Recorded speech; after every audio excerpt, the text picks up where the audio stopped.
नमस्कार।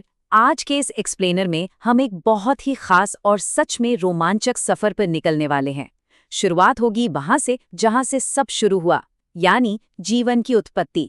उन विशाल उबलते हुए झरनों से जहां शायद पहली बार जिंदगी ने आकार लिया।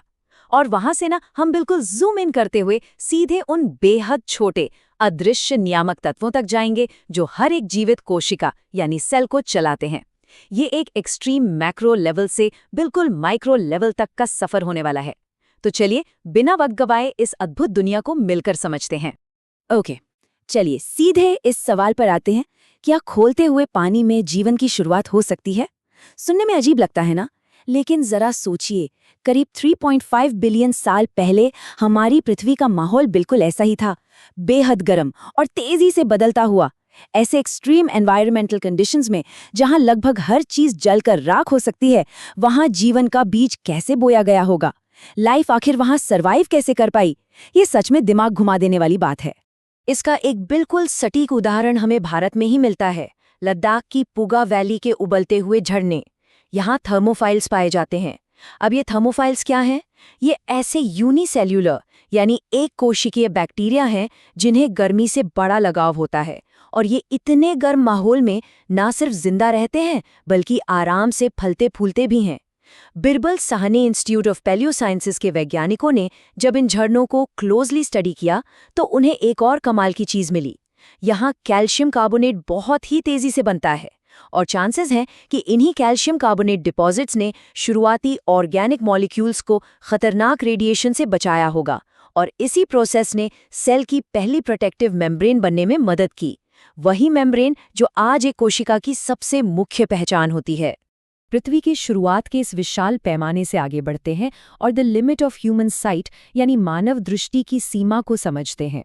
तो मुख्य बात यह है कि इंसानी शरीर में कोशिकाएं मिलकर टिश्यूज बनाती हैं, टिश्यूज से ऑर्गन्स बनते हैं, और ऑर्गन्स मिलकर एक पूरा कॉम्प्लेक्स ऑर्गन सिस्टम बनाते हैं। लेकिन इतनी बड़ी और जटिल संरचना होने के बावजूद इसकी सबसे बुनियादी इकाई हमारी आंखों के सामने होते हुए भी लगभग अदृश्य ही रहती है। क्यों? क्योंकि 0.1 मिलीमीटर, बस यही हमारी आंख की लिमिट ऑफ रेजोल्यूशन है। अगर किसी दो बिंदुओं को 25 सेंटीमीटर की नॉर्मल दूरी से देखा जाए और उनके बीच का फासला 0.1 मिलीमीटर से कम है, तो हमारी आंखें उन्हें अलग अलग नहीं देख सकती, वो बिल्कुल एक ही बिंदु लगेंगे। और एक आम सेल का आकार तो इससे भी कहीं ज्यादा छोटा होता है, इसीलिए उसे बिना किसी टेक्निकल उपकरण के देख पाना लिटरली असंभव है। अब इस 0.1 मिलीमीटर की बाउंड्री को तोड़ना तो जरूरी था, वरना हम इस माइक्रोस्कोपिक दुनिया के रहस्यों को कैसे समझते? और यहाँ एंट्री होती है साइंस और टेक्नोलॉजी की। 1665 में रॉबर्ट हुक ने अपना खुद का डिजाइन किया हुआ एक लाइट माइक्रोस्कोप बनाया, जिसकी मैग्निफिकेशन पावर लगभग 200 से 300 गुना थी। ये सच में एक गेम चेंजर पल था। जब उन्होंने इस उपकरण के नीचे कॉर की एक पतली स्लाइस को देखा तो उन्हें छोटे छोटे डब्बे या कंपार्टमेंट्स जैसे आकार दिखे। उन्हीं डब्बों को उन्होंने सेल्स नाम दिया। इस माइक्रोस्कोप की खासियत ये थी कि इसमें ऑब्जेक्टिव और आईपीस लेंसेज को एक साथ मिलाकर इस्तेमाल किया जाता था, जिससे मैग्निफिकेशन मल्टीप्लाई होकर कई गुना बढ़ जाती थी। लेकिन माइक्रोस्कोप से सिर्फ देख लेना काफी नहीं है, आकार नापना भी जरूरी है, और इसका मैथ बड़ा दिलचस्प है। अगर एक प्याज के छिलके का एग्जाम्पल ले तो सबसे पहले माइक्रोस्कोप के फील्ड ऑफ व्यू को, यानी जितना एरिया लेंस से दिखाई दे रहा है, उस दायरे को मिलीमीटर में नापा जाता है। मान लीजिए ये दायरा 5 मिलीमीटर है, तो हम पहले इसे माइक्रोमीटर्स में कन्वर्ट करेंगे, जो कि हुआ 5000 माइक्रोमीटर्स। अब ध्यान दीजिए, अगर इस 5000 माइक्रोमीटर के दायरे में एक सीधी रेखा में 25 सेल्स फिट हो रहे हैं, तो फील्ड को टोटल सेल्स से डिवाइड कर दिया जाता है, यानी 5000 डिवाइडेड बाय 25, जिसका नतीजा आया 200 माइक्रोमीटर्स। तो एक सिंगल कोशिका का एस्टिमेटेड साइज 200 माइक्रोमीटर्स होगा। और अगर इसे देखने के लिए 10x लेंस वाले दोनों आईपीस और ऑब्जेक्टिव लेंस का इस्तेमाल हुआ है, तो वही कोशिका हमें हकीकत से 100 गुना बड़ी दिखाई दे रही होती है ना कमाल की कैलकुलेशन? चलिए अब थोड़ा और आगे बढ़ते हैं और देखते हैं कि ये तकनीक और कैसे बेहतर हुई। रोशनी की सीमाओं को पीछे छोड़ते हुए एक और मैसिव टेक्नोलॉजिकल लीप आई, इलेक्ट्रॉन माइक्रोस्कोप के रूप में। इसने रोशनी की जगह इलेक्ट्रॉन्स की बीम का इस्तेमाल करना शुरू किया, और इसने माइक्रोस्कोप्स की दुनिया में वो क्रांति ला दी जिसने कोशिका के सबसे गहरे, सबसे बारीक राज खोल दिए। इन दोनों टूल्स का एक सीधा कंपैरिजन देखते हैं। एक तरफ हमारा लाइट माइक्रोस्कोप है जो नॉर्मल विजिबल लाइट का इस्तेमाल करता है और चीज़ों को 200 से 300 गुना तक मैग्नीफाई करता है। दूसरी तरफ इलेक्ट्रॉन माइक्रोस्कोप है जहां इलेक्ट्रॉन बीम्स का यूज होता है। इसका रेजोल्यूशन, इसका कॉन्ट्रास्ट और इसकी मैग्निफिकेशन इतनी पावरफुल है कि ये कोशिका की उन फाइन डिटेल्स को भी क्लियरली दिखा सकता है जो नैनोमीटर स्केल पर होती हैं। अब 1 नैनोमीटर का मतलब समझ रहे हैं आप? 1 मीटर का 1 अरबवां हिस्सा। Absolutely mind blowing.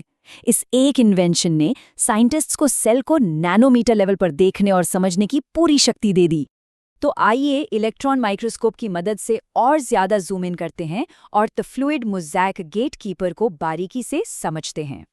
जब हम सेल की सबसे बाहरी बाउंड्री पर पहुंचते हैं, जिसे प्लाज्मा मेम्ब्रेन कहते हैं, तो देखते हैं कि ये बेहद पतली होती है, सिर्फ 7 से 10 नैनोमीटर मोटी।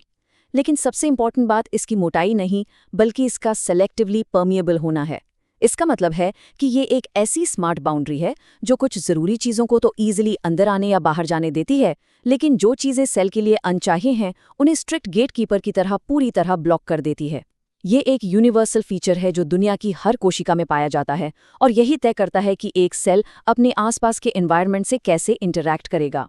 और ये बात फ्लूइड मोज़ेक मॉडल सबसे बेहतरीन तरीके से समझाता है। इस मेम्ब्रेन में फैट्स यानी लिपिड्स की एक बाई लेयर होती है, यानी 2 परतें। इन लिपिड मॉलिक्यूल्स के हेड्स को पानी पसंद होता है तो वो बाहर की तरफ रहते हैं, जबकि इनकी टेल्स जो पानी से दूर भागती हैं वो अंदर की तरफ सेफली छिपी रहती हैं। सबसे खास बात यह है कि ये लेयर कठोर नहीं होती, बल्कि इसमें फ्लूइडिटी होती है।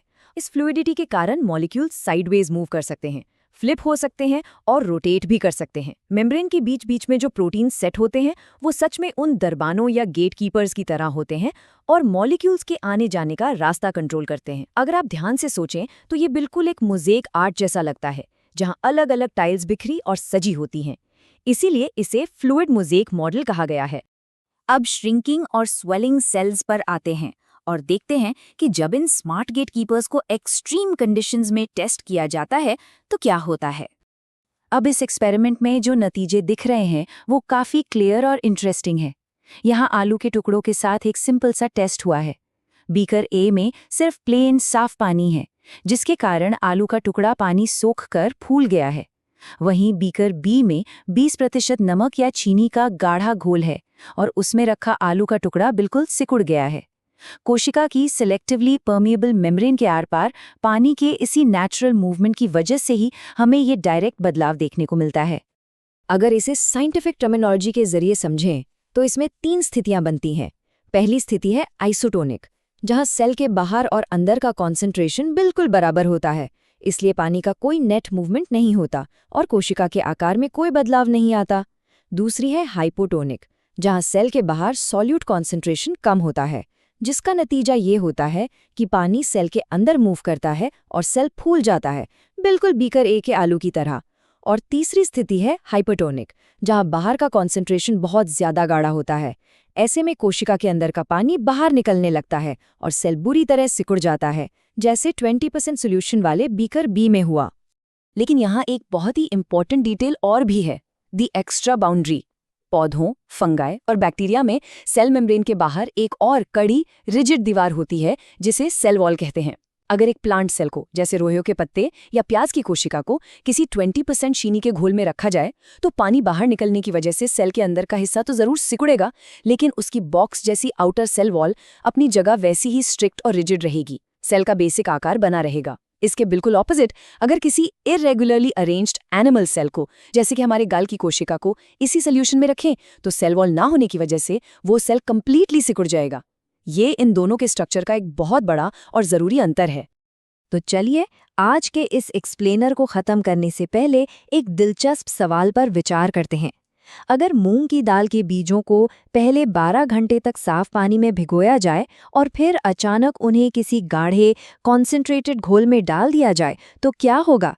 आपके हिसाब से क्या वो फूलकर और बड़े हो जाएंगे या फिर पूरी तरह सिकुड़ जाएंगे? आज हमने ऑस्मोसिस और मेम्ब्रेन्स के बारे में जो भी सीखा है उसे बिल्कुल इस प्रैक्टिकल सिचुएशन पर अप्लाई करके देखिए। इस विश्लेषण में मेरे साथ जुड़ने के लिए धन्यवाद और ऐसे ही नए रहस्यों को समझने की अपनी इस उत्सुकता को हमेशा बनाए रखिए।